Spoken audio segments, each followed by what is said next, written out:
प्रधान महातपस्वी आचार्य श्री महासमन जी के पावन चरणों में कोटि कोटि वंदन। सद्य मुनिश्री के पावन चरणों में भावभरा वंदन। उपस्थित समस्त श्राविकागण। आगम पद्य में कहा गया है, जो वज्रम समुपज्ये न तथ अवलंबये ततो उक्कसे अपाणम सव्ये फासे आशय। आगमकार कहते हैं, जो वज्रम समुपज्ये न तथ अवलंबये, अर्थात जिससे पाप की उत्पत्ति हो उसका अवलंबन न करे, पाप कार्यों से बच अपनी आत्मा का उत्कर्ष करे, परिसहों से स्पृष्ट होने पर उन्हें सहन करे। आगमकार ने इस पद्य के अंदर 3 बातें कही गई हैं।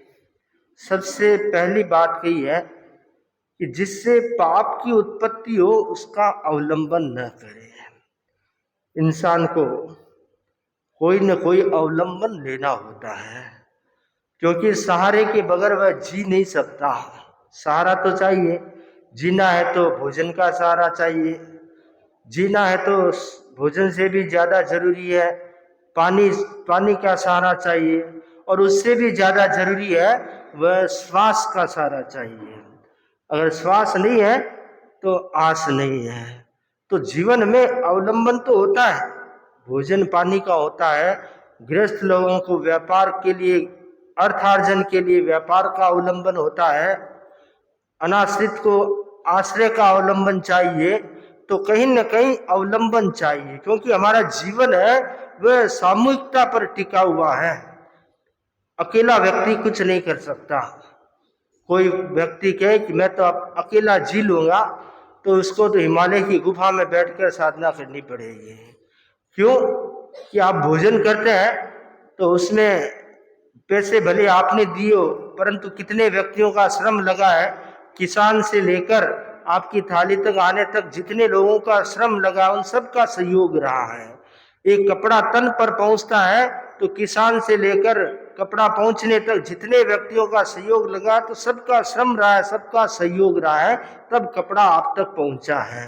तो जीवन जरूरी वस्तुएं भी बिना सहारे, बिना सहयोग के प्राप्त नहीं हो सकती है। तो सामूहिक जीवन में एक दूसरे का सहयोग अपेक्षित होता है, अवलंबन अपेक्षित होता है। यहाँ पर बात की जा रही है साधना की और आध्यात्मिक जीवन की। तो वहां कहा गया है कि साधक ऐसा अवलंबन न ले जिससे पाप कार्य की उत्पत्ति हो, पाप बढ़े, उनकी आत्मा असत कर्मों से लिप्त बने, ऐसे कार्यों का अवलंबन न ले। अवलंबन लेने के लिए दोनों साधन है, एक शुभ का साधन है और एक अशुभ का साधन है। तो अशुभ का रास्ता लेंगे तो पाप कार्य का संचय होगा, पाप कार्य बढ़ेगा, पाप का संचय होगा। और शुभ कार्य का अवलंबन लेंगे, शुभ का अवलंबन लेंगे तो पाप से दूर रहेंगे, निर्वृत्ति की ओर आगे बढ़ेंगे और निर्जरा की ओर आगे बढ़ेंगे। तो इसलिए कहा गया है कि पाप का अवलंबन न ले। धर्म का बोध जो दिया जा रहा है, धर्म शिक्षा जो दी जा रही है, उसका अवलंबन ले। धर्म शिक्षा का अवलंबन लेंगे तो जीव का कल्याण होगा, और धर्म शिक्षा का अवलंबन नहीं लेंगे, पाप कार्य का अवलंबन लेंगे तो वह अंततः उसे पश्चाताप करना पड़ेगा, अंत उसे सजा भोगनी पड़ेगी। पाप कार्य ऐसा होता है, उसको करने में तो मजा आता है। पाप कार्य आदमी करना शुरू करता है तो उसको अच्छा लगता है, रुचिकर लगता है, और धीरे धीरे वो पाप कार्य उसकी आदत बन जाती है। फिर उससे ग्लानि दूर हो जाती है, कोई भय नहीं रहता, डर नहीं रहता, वह निष्ठुर बन जाता है, कठोर हृदय वाला बन जाता है, और फिर वह पाप कार्य में इतना आसक्त हो जाता है कि उससे उसका निकल पाना बड़ा मुश्किल होता है। पाप का परिणाम जब आता है तब सजा मिलती है, कर्म के दरबार में जो सजा मिलती है, तो उस समय उसके लिए रोना भी मुश्किल हो जाता है, यानी उसको झेलना भी मुश्किल हो जाता है। तो ऐसी स्थिति बन जाती है, इसलिए कहा गया कि ऐसी स्थिति न बने, इसलिए पाप कार्य से विरत रहें। गुरुजी ने सभी विद्यार्थियों को कहा, गुरुकुल में थे, अध्ययन कराते थे और साथ में व्यवहारिक ज्ञान और धार्मिक ज्ञान भी दिया करते थे। तो गुरुजी ने बोध पाठ दे रखा था कि भगवान सबको देखता है, तो भगवान देखता है तो पाप कार्य नहीं करना चाहिए। सीधी सी बात है, पाप कार्य कोई करता है तो उसे छिपाने का प्रयत्न करता है, छुपके करने का प्रयत्न करता है।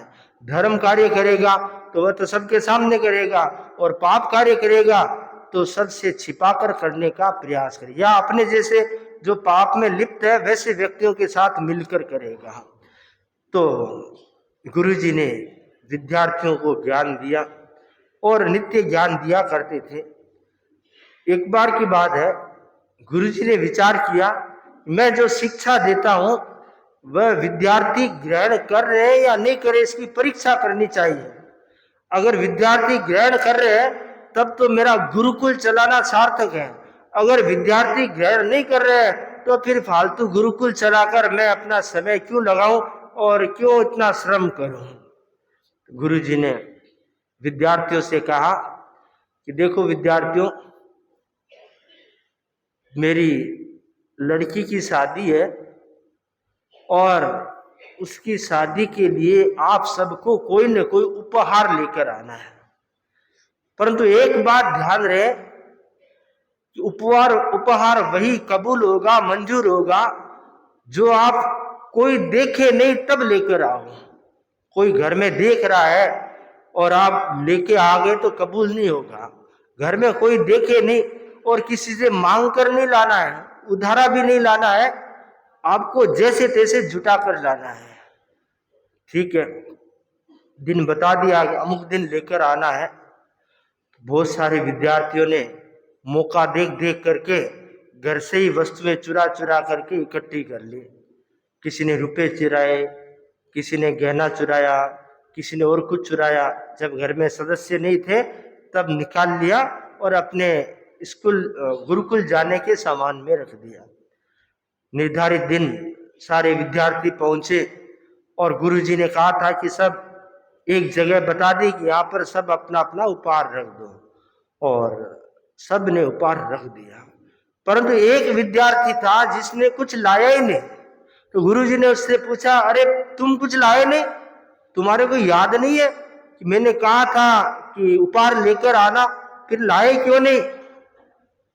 तब वह विद्यार्थी बोला, गुरुजी ये बात सही है कि आपने कहा था उपहार लेकर आना, परंतु इसके साथ एक बात और कही थी। वह बात थी कि कोई देखे नहीं तब लेकर आना है। पर गुरुजी आपने तो ज्ञान दिया था कि भगवान तो सब जगह देखता है। मैं घर के कोने में छिपकर देखा तो याद आया कि भगवान देखता है, रात के अंधेरे में प्रयास किया तो याद आया कि भगवान देखता है, जंगल में जाकर प्रयास किया तो वहां भी भगवान देखता है। मतलब सर्वत्र भगवान देखता है, तो फिर मैं बिना देखे कैसे लाऊं? मैं खुद देखता हूं, जो लाएगा वह भी देखेगा और भगवान भी देखता, दो जने देख रहे हैं, तो फिर मैं कैसे बिना देखे कैसे लाऊं? इसलिए मैं उपहार लेकर नहीं आ सका। गुरुजी ने सभी विद्यार्थियों को बुलाया और उस बालक की पीठ थपथपाई कि सही में ज्ञान इसी ने ग्रहण किया है, बाकी किसी ने मेरी शिक्षा को ग्रहण नहीं किया।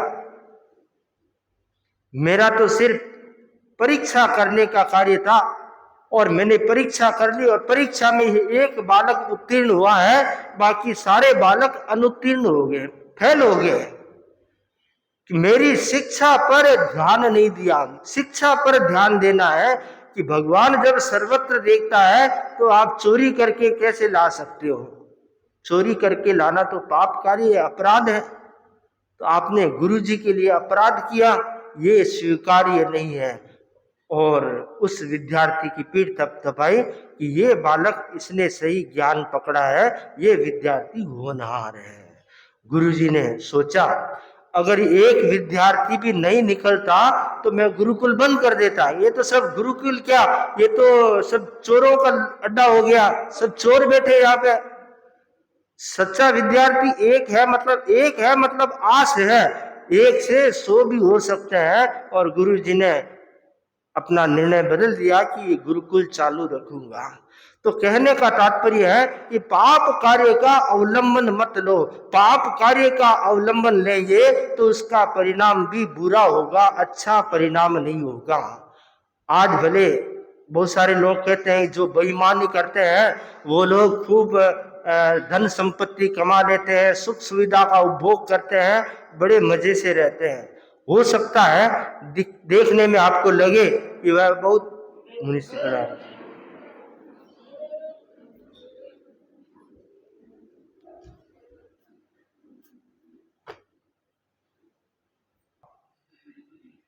भगवान महावीर स्वामी के श्री चरणों में कोटि से वंदन। युग प्रधान आचार्य श्री महासमुद्र के श्री चरणों में कोटि से वंदन। मुनिवृंद, उपस्थित धर्म प्रेमी भाई और बहनों, कषाय प्रबंधन सप्ताह के अंतर्गत आज का विषय है उतरे अहंकार की कार से। प्रभु महावीर की वाणी है, माणेन अहमा गई। हम अरहत को नमस्कार करते हैं इसलिए कि हमारी अर्हता प्रकट हो। प्रत्येक व्यक्ति के भीतर इतनी अर्हता है जिनकी हम कल्पना नहीं कर सकते हैं, लेकिन उसके आगे एक पर्दा है, एक ढक्कन है, एक आवरण है, वह है अहंकार। जो अहंकार का विलय करना सीख जाता है वह अपनी अर्हता को प्रकट कर सकता है, लेकिन अहंकार के कारण वह व्यक्ति अपनी अर्हता प्रकट कर नहीं पाता है। बहुत सुंदर कहा गया है, अहं के टकराव से निर्माण हुए इस दावा नल में संबंधों की मिठास सुलग जाती है, मैत्री की मस्ती खंडित हो जाती है, प्रसन्नता की पूंजी समाप्त हो जाती है, आनंद की अनुभूति मिटती है। अहम अति सूक्ष्म दोष है, वह दिखाई नहीं देता है, परंतु सभी दोषों की जड़ अहम ही है। अहम से आत्मविकास रुक जाता है। अहम में आदमी फूल तो सकता है, फैल नहीं सकता है। अहंकार पतन की निशानी है। जो व्यक्ति अहंकार में डूबा हुआ रहता है वो व्यक्ति अध्यात्म का दर्शन कर नहीं पाता है, सत्य का दर्शन कर नहीं पाता है और चैतन्य की अनुभूति कर नहीं पाता है। इसलिए ज्ञानी जन कहते हैं, अहंकार की कार से उतरो और विनम्रता के विमान में चढ़ जाओ। ये कार, ऐसे कार अनेक प्रकार की होती है और ऐसे पीछे कार शब्द लगता है, नवकार, संस्कार, धिकार, अहंकार। तो कुछ अच्छे भी है और कुछ अच्छे नहीं भी है, लेकिन हमें क्या करना है, अच्छाई पर ध्यान देना है। अहंकार को छोड़ना है, मान को छोड़ना है। बड़ा ही सुंदर कहा गया है, मान नहीं होता तो आदमी कभी महान हो जाता और भगवान हो जाता है, लेकिन ये मान अभिमान ये व्यक्ति को आगे बढ़ने नहीं देता। इस अहंकार के कारण कितने परिवार बर्बाद हो गए, अहंकार के कारण राजा रजवाड़े स्थाप हो गए अहंकार के कारण। तो वर्षों से जो सत्ता में जमे हुए थे आज उनका कोई अस्तित्व नहीं है। इसलिए कभी भी कोई भी चीज का अहंकार नहीं करना चाहिए। अहंकार का अर्थ क्या है? अहम का अर्थ क्या है? अभिधान चिंतामणि में भी बताया गया है, मन की उद्धतता का नाम अहंकार है। अपने आप को बड़ा समझना अहंकार है। भीतर की कमजोरी को नहीं मिटाना अहंकार है। अहंकार कैसे उत्पन्न होता है? जैसे क्रोध उत्पत्ति के कारण है, वैसे अहंकार उत्पत्ति के भी कारण है। कुछ कारण मिलते जुलते भी है। ज्योतिष के अनुसार कुंडली में मंगल यदि उच्च ग्रह में बैठा है तो अहंकार पैदा होता है। अज्ञान के कारण अहंकार पैदा होता है। नाड़ी तंत्र और ग्रंथि तंत्र यदि कमजोर है या कहीं समस्या है तब अहंकार पैदा होता है। आग्रह के कारण अहंकार पैदा होता है। इतना आग्रह होता है, इतना आग्रह जिनकी हम कल्पना नहीं कर सकते हैं। छोटे छोटे बच्चों में भी कितना आग्रह होता है। एक बार पति और पत्नी के बीच में झगड़ा हो गया। पति बोला मैंने तुम्हारे साथ में शादी करके अन्याय किया, और पत्नी बोली मैंने तुम्हारे साथ में शादी करके अन्याय किया। दोनों जोर जोर से बोल रहे हैं। पास में टिन्नू और मिन्नू खड़े थे। तो टिन्नू ने मिन्नू से कहा कि पापा मम्मी शू बोले थे? पापा मम्मी क्या कह रहे हैं? पापा कह रहे हैं मैंने तुम्हारे साथ में शादी करके अन्याय किया, और मम्मी बोल रही है मैंने तुम्हारे साथ में शादी करके अन्याय किया। वो छोटे बच्चे क्या समझते हैं, लेकिन वो अहंकार आ गया, आग्रह आ गया। वो बोला कि भाई हमारे को पूछ कर काम नहीं करेंगे तो ऐसा ही होगा। आज ये ज्वलंत समस्या है कि कोई भी काम करो हमारे को पूछ कर करो, और ये जो समस्या है इससे प्रगति रुक जाती है और अहंकार हावी हो जाता है। फिर वह व्यक्ति अपने आप को जान नहीं पाता है, अपने आप को पहचान नहीं पाता है। आचार्य तुलसी भी एक चुटकुला फरमाते थे। पति और पत्नी के बीच में झगड़ा हो गया, और आपने भी कितनी बार सुना होगा और हमने भी कितनी बार सुनाया होगा। हमारे संत वो सुनाते हैं, पति और पत्नी के बीच में झगड़ा हो गया। ऐसे दोनों के आपस में बहुत प्रेम था, सौहार्द था, लेकिन जहां अहंकार टकराता है वहां फिर कितना ही प्रेम हो, कितनी मैत्री हो, वो खंडित हो जाती है। ये चीज ही ऐसी है, अहंकार और ये आग्रह। पति ने कहा मेरा बेटा वकील बनेगा, और पत्नी ने कहा मेरा बेटा डॉक्टर बनेगा। पत्नी अपनी दलील देती है कि मैं बीमार रहती हूँ, मेरे शुगर की बीमारी है, रोजाना 500 की फीस देनी पड़ती है। यदि मेरा बेटा डॉक्टर होगा तो मुझे 500 की फीस देनी नहीं पड़ेगी। पति बोला तू क्या समझती है, औरतों में आधी अकल होती है। मैं नहीं कह रहा हूँ, वो पति कह रहा है, औरतों में आधी अकल होती है। वो क्या समझती है औरतें?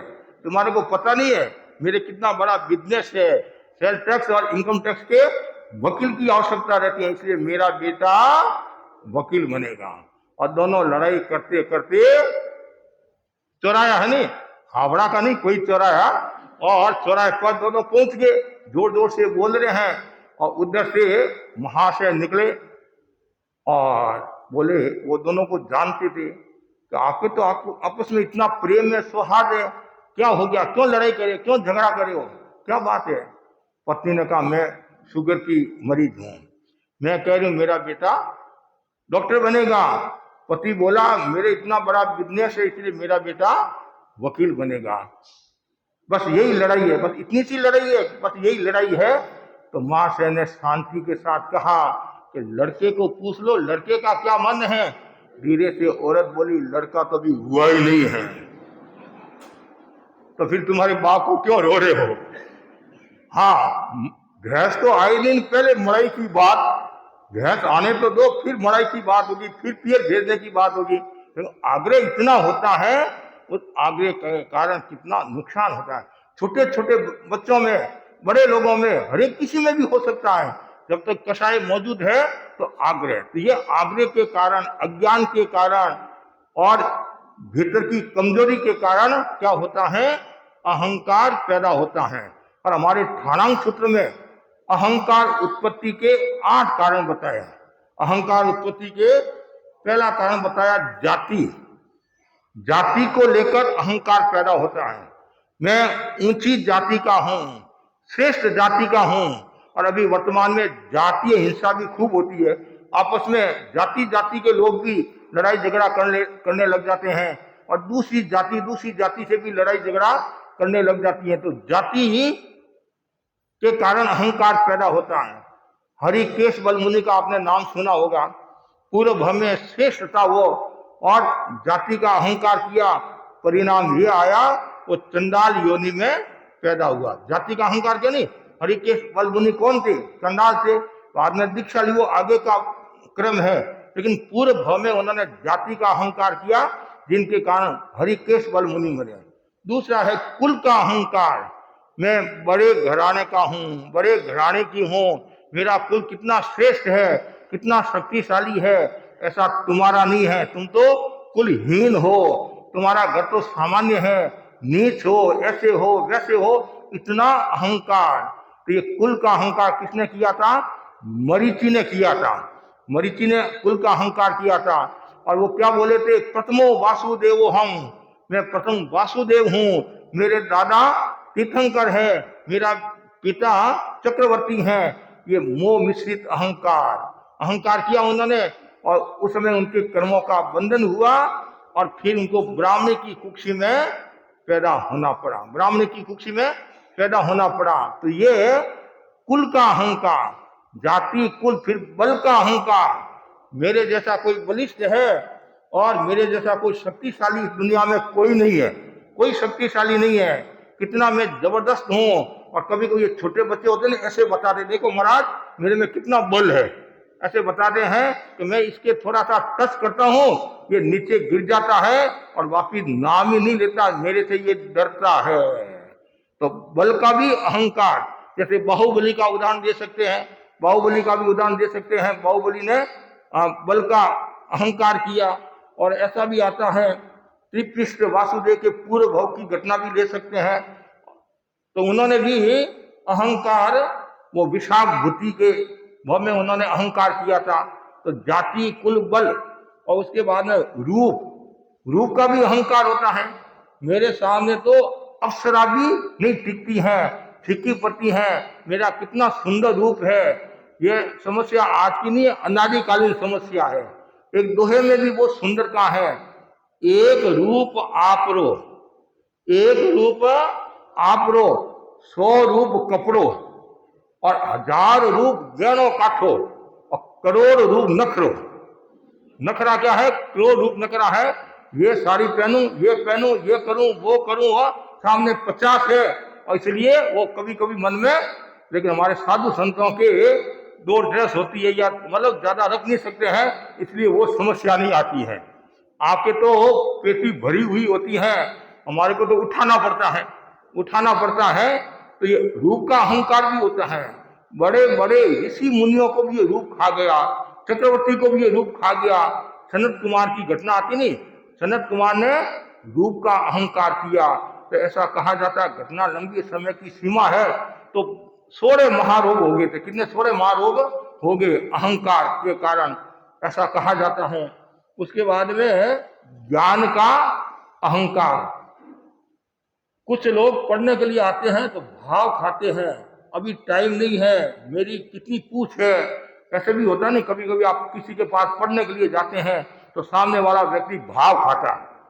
जैसे बाजार का भाव वो अलग होता है, बाजार का भाव अलग होता है, भाव खाता है, अभी मेरे पास टाइम नहीं है, 2 घंटे बाद में आना, 3 घंटे बाद में आना, कल आना, परसों आना, बार बार उसको रगड़ाता है, बार बार। फिर पता नहीं है भाई, मैं ऐसे मिलने वाला नहीं हूँ, मेरी बहुत पूछ है। वो बंदर के भी पूछ होती है, मेरी कितनी पूछ है। और पूछ तो है, लेकिन भाव कभी नहीं खाना। आज ज्ञान है, कल नहीं है। और आपको इतना सम्मान मिल रहा है, इतना आपका आदर हो रहा है, इतना सत्कार हो रहा है, ये सोचना चाहिए इन लोगों का मेरे पर विश्वास है, इसलिए मेरे पास आ रहे हैं, मेरे पास है तभी तो ये मेरे पास आ रहे हैं, और मेरे पास नहीं होता कौन आता। तो उस समय वो भाव कभी नहीं लाना, ये भाव लेना मेरा सौभाग्य है कि जनता मेरा कितना सम्मान करे। कभी भी ज्ञान का अहंकार नहीं करना। किसने किया था ज्ञान का अहंकार? स्थूलीभद्र ने। स्थूलीभद्र ने अहंकार किया नहीं ज्ञान का, जिनके कारण जैन समाज को वो ज्ञान से वंचित होना पड़ा। जब वो महाप्राण ध्वनि नेपाल में कौन करे थे? भद्रबाहु स्वामी। महाप्राण भद्रबाहु स्वामी नेपाल में है, महाप्राण ध्यान की साधना करे थे। और नेपाल में फिर संघ के कहने पर स्थूलीभद्र आदि अनेक साधु पढ़ने के लिए गए और खूब पढ़ाया भी। और फिर कि मैंने कितना ज्ञान प्राप्त किया, अभी तो इतना हुआ है, आज तो बहुत है, तो मैं कब इतना ज्ञान प्राप्त करूंगा। तो भद्रबाहु ने कहा मैं तुम्हारे 2 बार वासना दूंगा, तुम्हारे को करा दूंगा। तो अब क्या होता है, ज्ञान तो आ गया, पूरा ज्ञान नहीं आया, उसके बीच में थोड़ा भाव दूसरा आ गया।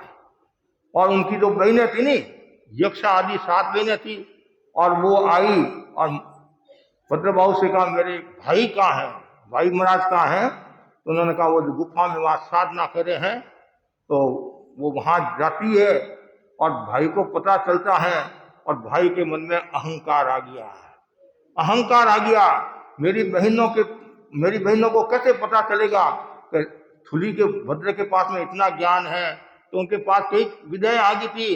फिर उन्होंने क्या किया, रूप परिवर्तित कर लिया। क्या कर दिया? रूप परिवर्तित कर लिया। तो वो सिंह बन गए, गुफा के बाहर बैठे हैं। और जैसे ही वो गए और देखा यहाँ तो सिंह बैठा है, होन हो मेरे भाई को सिंह ने मार दिया, खा लिया है। वापिस आए, महाराज वहां तो सिंह बैठा है, अरे वही है तुम्हारा भाई। और फिर भद्रबाहु ने भी अपने ज्ञान बल से जाना, और ये तो अनर्थ हो गया, ज्ञान का दुरुपयोग हो रहा है, अजीर्ण हो रहा है।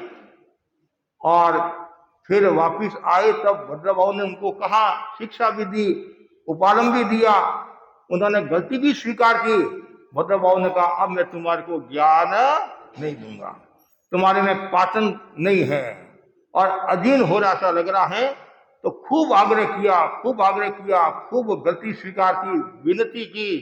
आखिर भद्रबाहु ने कहा ठीक है, 11वां 12वां 13 14 जो 4 पूर्व ने लास्ट वाले, उनका मूल पाठ तो कराया, लेकिन अर्थ नहीं करा। फिर अर्थ के बिना तो एक दृष्टि से व्यर्थ है। हर एक तो वो मूल पाठ समझ नहीं पाते हैं, सामान्य भी होते हैं। अब कारण क्या बना, उन्होंने अहंकार किया। अहंकार के कारण जैन साधु साध्वियां, जैन समाज ज्ञान से वंचित रह गया। इसलिए कभी भी अहंकार नहीं करना। तो ये उसके बाद में तब का अहंकार, तब का भी अहंकार है। मैं सर्दी में कितनी तपस्या करता हूँ, गर्मी में कितनी तपस्या करता हूँ, बरसात में कितनी तपस्या करता हूँ। और कभी कभी मुंह से ये भी निकल जाता है, भाई देख मैं तो मांस खमन की तपस्या करता हूँ, ये मेरा जो सहयोगी है ये तो खाऊं खाऊं करता है, दिन भर खाऊं खाऊं करता है, न ये नौकारसी करता है न पोरसी करता है, महाराज कुछ नहीं करता है, और खाओ पियो मौज करो। कभी भी ऐसा नहीं बोलना। तुम्हारे अंतराय कर्म का शोषण है, तुम्हारे पास शक्ति है इसलिए तुम कर रहा है, इनके पास शक्ति नहीं है इसलिए नहीं कर रहा है। नहीं होता है। कभी कभी हमारे भाई बहन आते हैं हमारे पास, बहुत इच्छा रहती है मैं तपस्या करूं क्या, हमारा उपवास करूं, और बेला में ही कुछ गड़बड़ हो जाती है। कभी ये क्या बोलते हैं, उल्टी हो जाती है, कभी दस्त लगनी शुरू हो जाती है, कभी डकार खट्टी डकारें, कभी पित्त हो जाता है। फिर उनको प्रयोग बताते हैं, भाई समता रख और पश्चाताप कर। भाई पूर्व भाव में मैंने कोई किसी के साथ कोई किसी को अंतराय दी हो, तपस्या करते समय अंतराय दी, कभी कभी ऐसा होता है।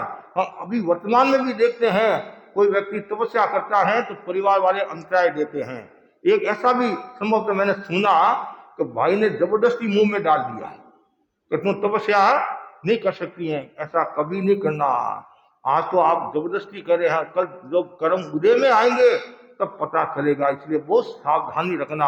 आप तपस्या नहीं कर सकते हैं तो कोई कर रहा है तो उसकी अनुमोदना करो। तब करना, कराना और अनुमोदन तीनों ही धर्म है। और जो करने वाला है वो भी विवेक के साथ करे, घर की परिस्थिति, द्रव्य क्षेत्र, काल भाव, बल आदि को देखकर तपस्या करे, जबरदस्ती नहीं करे। इसने अठाई की है, मैं भी अठाई करूंगा। अरे ये बात अलग है, खाने की बात अलग होती है, कंपटीशन की बात अलग होती है। तपस्या में हर कोई कंपटीशन नहीं कर सकता है, लेकिन कभी भी तप का अहंकार नहीं करना। किसने किया था तप का अहंकार? किसने किया था? कूर्कडुक। कूर्कडुक का नाम सुना आपने? कूर्कडुक मुनि पूरे भव में उन्होंने तप का अहंकार किया था, और बाद में ये मनुष्य बने, साधु बने, एक उपवास भी नहीं कर पाते थे, एक उपवास भी नहीं कर पाते थे। हाँ, ऐसी स्थिति बन गई। क्यों? पूरे भव में उन्होंने तप का अहंकार किया था। घटना इस प्रकार आती है वर्तमान की, कूर्कडुक मुनि के भव की घटना आती है। और जिस संप्रदाय में वो दीक्षित हुए, और वहां के जो साधु थे, आचार्य थे, ये सब तपस्वी थे। कोई 4 महीना की तपस्या करने वाला, कोई 2 महीना की तपस्या करने वाला, कोई 1 महीना की तपस्या करने वाला, इतने बड़े बड़े तपस्वी थे। लेकिन उससे तपस्या नहीं होती थी। और खाने का ज्यादा, खाने का, ऐसा भी कहा जाता है तिर्यंत गति से जो जीव आता है उसको भूख ज्यादा सताती है।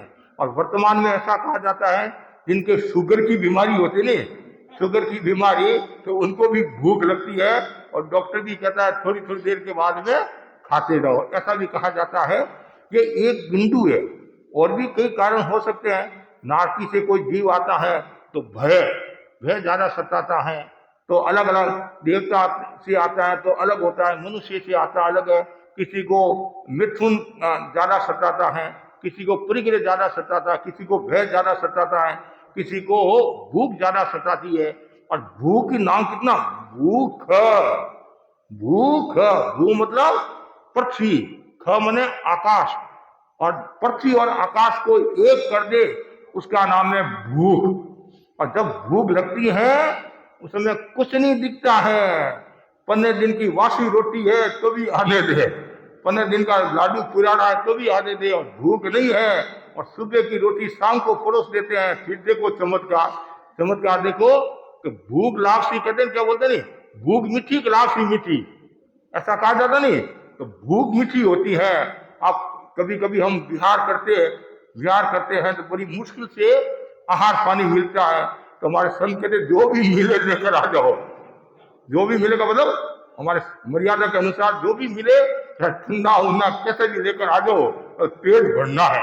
ये पेट पापी है, कहते नहीं पेट पापी है, तो विनोद की बात है। कहना मतलब है भूख में सब चलता है, भूख लगती है सब चलता है। तो उस मुनि को भूख बहुत लगती है, और वो अपने आप को धिकारता भी खूब।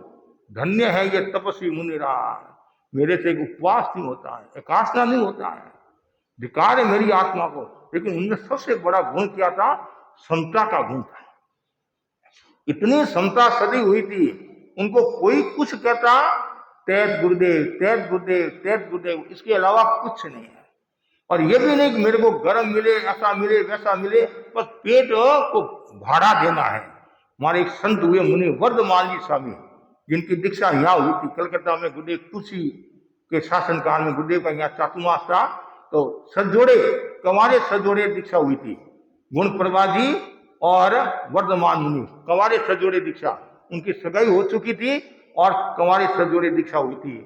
वर्धमान जी स्वामी बाव के थे, वो चाय के शौकीन थे, लेकिन एक विशेषता थी, चाहे गर्म हो ठंडी हो उनसे कोई लेना देना नहीं है। और वो अनेक घरों में जाते, थोड़ी थोड़ी चाय लेकर पाती में लेकर आते और पी लेते। ठंडी गर्म से उनको कोई लेना देना नहीं था, बस केवल वो शरीर को भाड़ा देना। तो वैसे उस मुनि की ये विशेषता थी, कैसा भी मिले मुझे तो केवल पेट पूर्ति करना है। एक बार आषाढ़ का महीना आया, चातुर्मासी पक्षी 14 का दिन था, हजारों लोग व्याख्यान सुनने के लिए आए हुए थे, और आचार्य थे, और आचार्य होते तो ऐसे ही लोग ज्यादा आते हैं। तो गुरुदेव का यहाँ चातुर्मास हुआ महासमुंद जी का, तो कितने लोग व्याख्यान सुनने के लिए आते थे। आचार्यों का एक अतिशय होता है। अभी वर्तमान में आप देखो सूरत के अंदर हजारों लोग व्याख्यान सुन रहे हैं, तो अतिशय भी होता है और प्रभाव भी होता है। वैसे ही आचार्य ने उपदेश दिया कि भाई आज सबको उपवास करना है। आचार्य उपदेश देते हैं तो साधु साधुओं की चेतना भी जग जाती है। ऐसा मैंने सुना था, गुरुदेव तुलसी ने तेले का उपदेश किया था साधु साधुओं को। संभवतः गुरुदेव तुलसी ने खुद ने किया और साथ में संभवतः 18 तेले और हो गए साधु साधु में, संभवतः 18 तेले हो गए। तो आचार्य की प्रेरणा का बहुत फर्क पड़ता है, संत सतना की प्रेरणा का बहुत फर्क पड़ता है। अभी रविवार के दिन आंबिल है, तो अभी से हम आपको प्रेरणा देते हैं ज्यादा से ज्यादा आंबिल करने हैं। या जितने भाई बहन बैठे हैं उनको तो सबको करना ही है, आदेश जारी नहीं कर रहा हूं मैं, तो केवल सुझाव की भाषा में, आत्मीयता की भाषा में एक आंबिल करना, ज्यादा नहीं, एक आंबिल करना है। अभी एक आंबिल करना है, तो कोई भी भाई बहन वंचित नहीं रहे। और आज ही मन में संकल्प कर ले, अनुप्रेक्षा कर ले, रविवार के दिन मुझे आंबिल करना है, आंबिल करना है, आंबिल करना है। तो जैसे कभी कभी कहते नहीं मुझे रसगुल्ला खाना है, रसगुल्ला खाना है, रसगुल्ला खाना है, तो कहीं से आपको रसगुल्ला मिल जाता है। कभी आपके मन में आता है मुझे ये साड़ी मिले, ये साड़ी मिले, ये साड़ी, कभी वो साड़ी भी मिल जाती है, कभी बंगला भी मिल जाता है। तो वैसे ही वो भौतिक बातें ना बहुत करते हैं, कभी कभी अध्यात्म की भी बात करनी चाहिए। महाराज इतनी प्रेरणा दे रहे हैं, एक आंबिल तो करना है, क्या बड़ी बात है, क्या बड़ी बात है। तो ठीक महाराज आप फरमा रहे हैं, हम सब आंबिल करेंगे। इतने में आप भी खुश और हम भी खुश हो जाएंगे, शासन की प्रभावना होगी। तो वैसे ही आचार्य ने उपदेश दिया, आज सबको उपवास करना है। हजारों लोगों ने उपवास किया, एक नहीं हजारों लोगों ने, बड़ा समाज था। और अब कुरकटुक जो मुनि थे उनके मन में भी आया, आचार्य भगवान इतना उपदेश दे रहे हैं, मैं भी उपवास करूंगा, मैं भी क्या करूंगा, उपवास करूंगा। उन्होंने मन को मजबूत किया, नौकाशी की, पोषी की, और फिर अब देवता जग गए। पेट में उंदरा नहीं, हाथी बोलने लग गए। मन को खूब समझाया, करे क्या, इधर तो व्याख्यान हो रहा है और इधर झोली ली हाथ में, गुरु के पास आए, गुरुदेव गोचरी की आज्ञा। उस समय तो गुरुदेव क्या बोले, क्या बोले, हाँ आज्ञा दे दी। घरों में गए, खूब घरों में घूमे, टन टन गोपाल। क्या तो चूल्हे बनते, ये समझ आते नहीं, मतलब चूल्हे बनते, फिर भी एक घर में गए महाराज, और तो कुछ नहीं है, ये बासी खींचड़ा कह दो, घाट कह दो, जो भी है, मतलब खींचड़ा, ये खींचड़ा है, कोई बात नहीं, सोचता है तो बहरा दे, लेकर आ गए। और साथ में धिकार भी कर रहे हैं, अपनी आत्मा को धिका रहे हैं। एक मैंने उपवास नहीं किया, धिकारे मेरी आत्मा को। इधर जैसे गुरु को वो गोत्री मालूम करते हैं, उसमें गुरु गुरुता भूल जाते हैं। उसमें गुरु को भी क्षमा रखना था, समता रखना था, लेकिन सदमस्त है मौनी कर्म का उदय। और गुरु जी वो आया गुस्सा, और जैसे वो पात्र मालूम करते नहीं, हम गोत्री गुरु को मालूम करते नहीं, जैसे वो मालूम किया, गुरु को इतना गुस्सा आया और थूका, पात्र में थूका।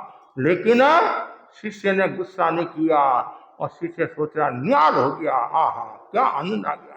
उस भाई ने मेरे को घी नहीं बहराया, लुकी है, घी नहीं बहराया। और गुरुजी कितना मेरा ध्यान रखते हैं, ये मेरा चेला कैसे लुकी खाएगा, मेरे लिए घी घी घी। अब बोलो आप माइता की गाड़ी घी की नारी बोलते नहीं, देखो बात को कितनी सुलटी ली। और आज यदि ऐसा हो जाए तो लेना का देना हो जाता है। लेकिन धन्य है उस मुनि राज को, वाह वाह आनंद आ गया। और गोची लेकर आया, कमरे में बैठा, कायोसर किया, और उसको मतरा है, खींचड़े को ही नहीं मतरा है, न साथ में कर्मों को भी मतरा है। इधर सिमंदर स्वामी के पास में चक्रेसी देवी गई हुई थी। कभी किसी को केवल ज्ञान होने वाला है, भगवान का भरत क्षेत्र में कुरकटुक मुनि को केवल ज्ञान होने वाला है। तो अब केवल ज्ञान होने वाला है तो दर्शन करने की इच्छा हुई, तो वो, और साथ में उसने और भी देख लिया ज्ञान से, क्यों देवता के पास अवधि ज्ञान भी होता है। और साथ में ये भी देख लिया कि इनके जो मुनि है वो इनसे ईर्ष्या करते हैं। क्या करते हैं? ईर्ष्या। और बार बार कहते हैं कि खादोखड़ो है, मतलब खाऊं खाऊं करता रहता है, हम कितने तपस्वी, कहीं अनर्थ न हो जाए, अनर्थ न हो जाए। तो वो चक्रेसी देवी आई, और आती देवी थी वो, तो झिम करती देवी आई और कहा हमारा छोटे महाराज का है। कभी कभी ऐसा होता है घर में आप जाते हैं, कहते नई बहू का है, पूछते नहीं नई बहू, अरे आज पुरानी सासू बेटी है, पुरानी बहू बेटी, इसको तो पूछ ले, नहीं, आकर्षण होता है। हमारे यहाँ भी आते छोटा महाराज का है, और बड़ा महाराज भी पूछ ले। हाँ, बड़ा महाराज तो कहता है ये छोटा महाराज का कहाँ है, हमारे कुणाल मुनि का है। कुणाल मुनि का तो भाई अभी ये साधना करे स्वाध्याय करे आदि करे हैं, तो लोगों के मन में रहता है ये छोटा महाराज। तो वैसे ही महाराज ये छोटे महाराज का उनके दर्शन करना है। तो आचार्य तो कुछ नहीं बोले, पास में तो दूसरे संत थे, ईर्ष्या का भाव आ गया, प्रतिशोध का भाव आ गया। छोटे संतों का क्या दर्शन करना, बड़े संतों के दर्शन करो, आचार्य के दर्शन करो। आपको पता नहीं कितने बड़े बड़े तपस्वी है, 4 महीना की तपस्या करने वाले, 2 महीना की तपस्या करने वाले। उस कुरकटु मुनि के क्या दर्शन करना, वो तो खाऊं खाऊं करता है, दिन भर खाऊं खाऊं करता है, उसके क्या दर्शन करना। कि कुछ भी हो मुझे तो उनके दर्शन करना है। वो बातचीत हो रहे हैं, इतने में क्या होता है, उन्होंने कर्मों को मथा, खींचने को नहीं, कर्मों को इतना मथा, घाती कर्मों को किया खीण, और मुनि को केवल ज्ञान हो गया। क्या हो गया, केवल ज्ञान हुआ। केवल ज्ञान होती है तो वो सब देवता आदि जो प्रक्रिया होती है वो करते हैं। दिव्य पंच, क्या बोलते हैं, पंच देव दुंदगी, पंच दिव्य वृष्टि, वो सब हुई। जैसे ये हुई तो वो आचार्य देखते ये क्या हुआ, कहा कि उसको तो केवल ज्ञान हो गया है। जैसे केवल ज्ञान हुआ, आचार्य की आंखें खुली, संतों की आंखें खुली कि हमने तो मुनि की आसाधना की है, और आए हम आपसे खमुद कामना करते हैं। गुरुदेव आपकी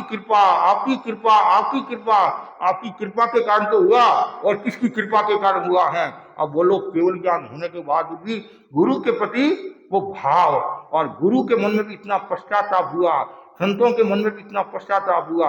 हलुकर्मी तो थी, वो एक आवरण आया हुआ था, और आवरण हटा, उन मुनियों को भी केवल ज्ञान हो गया। तो समता रखने का कितना फायदा होता है।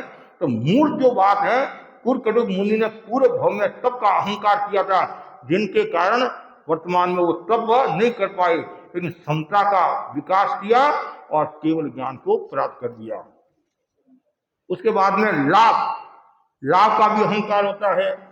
मैं तो जहां भी हाथ डालूं और लाभ होता है। महाराज, मैं कोई भी व्यापार करता हूं नहीं, और बस लाखों रुपए कमा देता हूं। शेयर बाजार में मुझे पता चल जाता है कि कल ऐसा होने वाला, आज ऐसा होने वाला है, और कल कैसा हुआ आपको पता ही है। हाँ, कल कैसा हुआ आपको पता। आज सुबह सुबह भाई ने मुझे बताया कि महाराज बहुत नुकसान हो गया है, और रोड पर आगे है। तो मैं तो कभी कभी सोचता भी नहीं ये क्यों करते हैं। सुबह तो शेर और शाम को गिद्दड़ हो जाते हैं। और काफी लोगों को मैंने त्याग कराया, फिर भी लोगों की मानसिकता क्या है कि थोड़े समय में जल्दी न्याल होना है। जल्दी न्याल है, वो जल्दी न्याल में क्या होता है, वो बेहाल हो जाता है। मेरे बड़े संत मोहनलाल जी स्वामी फरमाते थे मेरे को शिक्षा के रूप में कि कभी भी जल्दी नहीं चढ़ना। और उन्होंने अनेक उदाहरण दिए हमारे साधुओं के, जो जल्दी चढ़ने की कोशिश की, अपने आप को ज्यादा प्रदर्शित किया, परिणाम ये आए नीचे गिरे और संघ से बाहर हो गया। इसलिए हमेशा धीरे धीरे चलो, और जो धीरे धीरे चलेगा उनको कोई खतरा नहीं है। और एक साथ में चलेगा, एक साथ में जल्दी करोड़पति का सपना देखता है तो कभी कभी नुकसान भी हो जाता है। तो इसलिए बहुत सावधानी, जो पुरुषार्थ की कमाई होती है, मेहनत की कमाई होती है, उसका एक अलग रूप होता है, और सीधा आता है और सीधा ही चला जाता है। कभी कभी ऐसा भी होता है। तो अब वो लोग कितने रोड पर आगे होंगे, कितना उन लोगों का नुकसान हुआ। तो वैसे ही लोगों के मन में महाराज मैं कितना पावरफुल हूँ, वो लाभ का अहंकार करते हैं। जहां भी मैं हाथ डालता हूँ ये मिल जाता है, ये ऐसा हो जाता है। तो आपको पता है सुभूम चक्रवर्ती ने अहंकार किया था, लाभ का अहंकार किया था, जिसके कारण उनको नुकसान उठाना पड़ा। पूर्व भव में और फिर अभी वर्तमान में नरक में नहीं, सुभूम चक्रवर्ती, ब्रह्मदत्त चक्रवर्ती, दो चक्रवर्ती नरक में है। और उसके बाद में ऐश्वर्य मैंने सत्ता, वैभव का अहंकार। महाराज मैं प्रधानमंत्री हूँ, मैं राष्ट्रपति हूँ, मैं मुख्यमंत्री हूँ। ये जो पार्षद होते हैं, पार्षद या ग्राम पंचायतें, और वो भी अपने आप को प्रधानमंत्री से कम नहीं समझते हैं।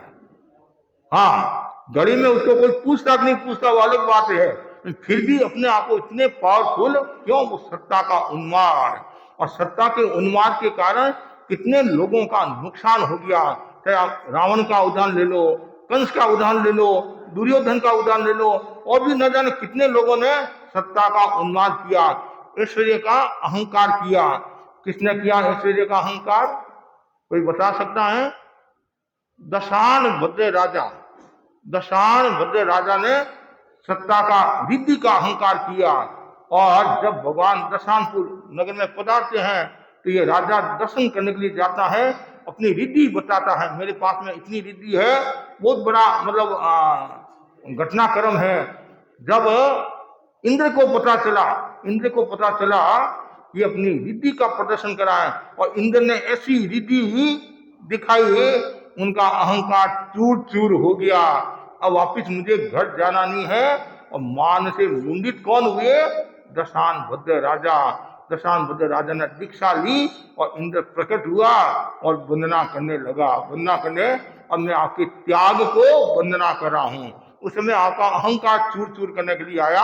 आपने रिद्धि का भगवान के सामने आप अपनी रिद्धि बता रहे थे और प्रदर्शन कर रहे थे, तो सत्ता का उन्माद होता है।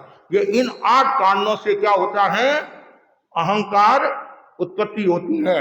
वापिस याद कर लो, जाति, कुल, बल, रूप, ज्ञान, तप, लाभ, ऐश्वर्य, ये 8 कारण। अब यहां तक बताया गया है, आपको भी आश्चर्य होगा। तो जो जाति का अहंकार करता है वो क्या बनता है? जाति का अहंकार करता है, ये सियारिया होता है ना, सियारिया, कुत्ता सियारिया, तो जाति का अहंकार करने वाला वो सियारिया बनता है।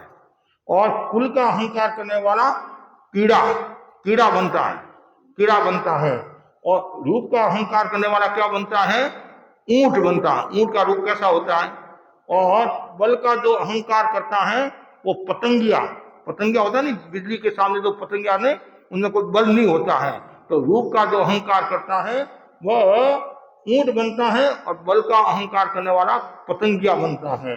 और ज्ञान का अहंकार करने वाला मुर्गा बनता है। और तप का अहंकार करने वाला बकरा बनता है। और सत्ता का अहंकार करने वाला सांप बनता है। और लाभ का अहंकार करने वाला भैंसा बनता है। ऐसा ज्ञानी जनों ने कहा है। मतलब लोगों को समझाने की दृष्टि से, मतलब एक कारण हो सकता है और आचार्यों ने अपनी मति के अनुसार, और इनका प्रभाव भी होता है, ऐसी बात नहीं है, प्रभाव भी होता है। जो गुरु जो कहते हैं, आचार्य कहते हैं, वो ऐसी नहीं कहते हैं। इसलिए ये हमेशा ध्यान रखना, कभी भी अहंकार का भाव नहीं आए। और जहां अहंकार का भाव होता है वहां फिर ज्ञान नहीं होता है। इसलिए कहा भी गया है, अभिमानी के हृदय में ज्ञान न करता धाम, फटी जेब में कभी रह सकते हैं दाम। फटी जेब है, जेब में दाम नहीं रह सकते हैं। उसी प्रकार जिसका हृदय अहंकार से ग्रसित है वहां ज्ञान नहीं रहता है। इसलिए कहा गया है, जब मैं था तब हरि नहीं, अब हरि मैं नाही, प्रेम गली अति साकरी तामे दोन समाइए। या तो अहंकार रहेगा या विनम्रता रहेगी। तो हमें क्या करना है? विनम्रता की साधना करना है। और हमारा जो जीवन है उस गुलाब जामुन की तरह है। गुलाब जामुन की तरह कैसे? मेवा डालते हैं, दूध का मावा डालते नहीं, दूध का मावा उसमें, तब तो वो नरम हो जाता है। और मैदा डालते हैं तो वो कठोर हो जाता है। मावा डालते हैं तो क्या हो जाता है? नरम हो जाता है। और मैदा डालते हैं तो वो कठोर हो जाता है। यदि आपने भी अहंकार की मैदा डाल दिया तो क्या होगा? आपका जीवन कठोर हो जाएगा। और विनम्रता रूपी मावा डाला तो आपका जीवन नरम हो जाएगा। ये जीभ और दांत दो है। जीभ मुलायम होती है और दांत कठोर होते हैं। पहले कौन आती है? जीभ। बाद में कौन आते हैं? दांत। पहले जाता कौन है? दांत। क्यों? दांत में अकड़ता है, अकड़पन है दांत में। और कभी कभी लड़ाई झगड़ा होते हैं, ज्यादा बड़बड़ मत कर, तुम्हारी 32 ही तोड़ डालूंगा, ऐसे मारूंगा। तो जहां कठोरता है वहां नुकसान है। और जहां मुलायम है, विनम्र है, वहाँ लाभ ही लाभ है। इसलिए व्यक्ति को हमेशा विनम्रता की साधना करनी चाहिए, और जो विनम्रता की साधना करता है वो व्यक्ति हमेशा आगे बढ़ता है और आत्मा का विकास करते हैं। आचार्य महाप्रज्ञ जी ने बहुत सुंदर कहा, जो अहंकार के अधिकारी हो गए हैं, जो अहंकार के अधिकारी हो गए हैं, वो तो अहंकार नहीं करते हैं। कौन? केवल ज्ञानी। केवल ज्ञानी अहंकार के अधिकारी क्यों? उनके पास में पूर्ण ज्ञान है। और जिनके पास में पूर्ण ज्ञान नहीं है वो अहंकार के अधिकारी नहीं है, फिर भी मैं करते रहते हैं। और वो मेढक होता नहीं, मेढक टर टर टर करता रहता है। मेढक क्या सोचता है? और संसार में बस यही संसार है, वो कुएं में रहता है, यही संसार है। जब बाहर आता है तब पता चलता है और भी संसार है। वो लोग ऐसे होते हैं, बस इतना ही ज्ञान है, बस इसके अलावा किसी के पास में ज्ञान नहीं, मेरे पास ही है। जब वो बाहर आता है, केवली भगवान के पास आता है, विशिष्ट साधुओं के पास आता है, तब पता चलता है कि ज्ञान तो अथाह है। जब तक केवल ज्ञान नहीं होता है तब सब अपूर्ण है, अपूर्ण है। इसलिए कभी भी अहंकार नहीं। छोटे छोटे बच्चों में भी अहंकार होता है। कभी कभी मैं सोचता हूँ इनका इतना अहंकार क्यों बढ़ रहा है? माता पिता भी निमित्त होते हैं। बच्चा स्कूल में फर्स्ट आया और ससुरे को सुनाते आओ, मेरा बेटा फर्स्ट आया। फिर वो मोबाइल में देते हैं, व्हाट्सएप करते हैं, अखबार में देते हैं, और दूसरी बार वो लड़का फेल हो गया परीक्षा में। फिर क्या हुआ?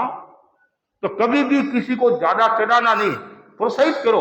प्रोत्साहित करना जरूरी है, प्रोत्साहित करना जरूरी है, लेकिन इतना उसको मत चढ़ाओ जिससे आपके लिए सिर दर्द हो जाए और वो अहंकार से ग्रसित हो जाए। तो बस मैं इतना ही आपको कहना चाहता हूँ, जितने भी यहाँ भाई बहन बैठे हैं वे सब अहंकार की कार से उतर जाओ और विनम्रता के विमान में चढ़ जाओ। हमारे महामना मंत्री मुनि मोगलाली स्वामी फरमाते थे साधुओं को, साधुओं किस बात का अहंकार करे? हमारे को रोटी लाना है तो भी हाथ पसारते नहीं भाई, थारे रोटी सूझती है, कपड़ों सूझ तो है, मकान थारे है, हमारे को रहना है, किस बात का अहंकार करे? और हमारे ये दीप कितनी बार बोर की गुठली बनकर पैरों में ढूला है, किसका अहंकार करे? हमारे संतों ने गीत लिखा नहीं, आदरो गरीब काल धनी बन जावे हैं, धनी बन करोड़पति से कभी भाग उड़ जावे हैं, भाग उड़ जावे हैं, भाग उड़ जावे हैं। हो केड़ा सोन डरे माने मोत डरावे, तन रो कलरो भरोसो नहीं, तन रो कलरो। सामान्य सार यही है, अहंकार का परिणाम ध्यान से सुनना, पूजा और प्रतिष्ठा से वंचित होता है। दूसरा है नीची योनि में अधोगति में जाता है और कभी भी बोधि समाधि मोक्ष को प्राप्त नहीं हो सकता है। उसका शील दूषित होता है, गुरुजनों का अनादर करता है, और मेरी कोई गलती नहीं है भी तो मैं क्यों झुकूं, मैं बड़ा हूं। ये हमारे समाज में भी खूब हो रहा है। किसी की कोई गलती हो जाती है वो झुकने के लिए तैयार नहीं होता, भाई मेरी गलती होगी मैं, और साथ में उनके 5-7 लोग और होते नहीं तो सामने वाले व्यक्ति को और दबाते हैं। आप ये नहीं सोचते हैं कितने कर्मों का बंधन होता है, समाज टूटता है, समाज में विघटन पैदा होता है। अरे गलती होगी, स्वीकार करने में क्या बड़ी बात है। आचार्य भी अपनी गलती स्वीकार करते हैं, मन प्रयोग ज्ञानी वाले हैं, अवधि ज्ञानी हैं, वो भी अपनी गलती स्वीकार कर लेते हैं। गलती होती है तो किसका अहंकार करे? कभी भी ये भावना नहीं भाने, मैं क्यों झुकूं, झुकने में फायदा ही फायदा है। सासू जी के सामने झुकोगे तो तिजोरी की चाबी मिलेगी, और बाप के सामने झुकोगे तो दुकान की चाबी मिलेगी। और ज्ञान भी किसको मिलता है? विद्या ददाति विनय, मतलब जो विनयवान होता है उसको ज्ञान की प्राप्ति होती है। अब अहंकार विलय के लिए बताया गया है, अहंकार को दूर करने के लिए बाएं स्वर का प्रयोग करें। एक होता है दाया, एक होता है बाया। दाया जो होता है वो सूर्य से संबंध रखने वाला होता है, बाया जो होता है वो चंद्र से संबंध रखने वाला होता है। तो चंद्रमा शीतल होता है, तो वैसे ही बाएं स्वर का प्रयोग करने से विनम्रता का विकास होता है। दूसरा जालंधर, जो जालंधर अलग अलग प्रयोग होते नहीं, ये महाप्राण ध्वनि और ये कंठ क्या बोलते जालंधर बंद, ये क्रिया है। और जालंधर बंद करने से जैसे शीतली प्राणायाम, उज्जैनी प्राणायाम होता है, वैसे जालंधर बंद का प्रयोग करने से हमारा अहंकार शांत होता है। और मृदुता की अनुप्रेक्षा, जैसे सहिष्णुता की अनुप्रेक्षा वैसे मृदुता की अनुप्रेक्षा करने से विनम्रता का विकास होता है। और ज्योति केंद्र पर ध्यान करने से क्रोध शांत होता है, और जिसका क्रोध शांत होगा तो अहंकार भी शांत होगा। ये एक दूसरे के पूरक भी कह सकते हैं। गुरुदेव तुलसी ने लिखा नहीं, जटे क्रोध वटे अहंकार, इसलिए। और साथ साथ में मैं बड़ा नहीं हूं, हमेशा लघुता का भाव रखना, अपने आप को हीन भी नहीं मानना और अपने आप को अतिरिक्त नहीं मानना। और निरंतर स्वाध्याय ज्ञान ध्यान करने से विनम्रता का विकास होता है। इसी आशा के साथ ओम आरहं। सुमन गोयल, अजय कुमार जी गोयल, साउथ हावड़ा। आज 11 की तपस्या है।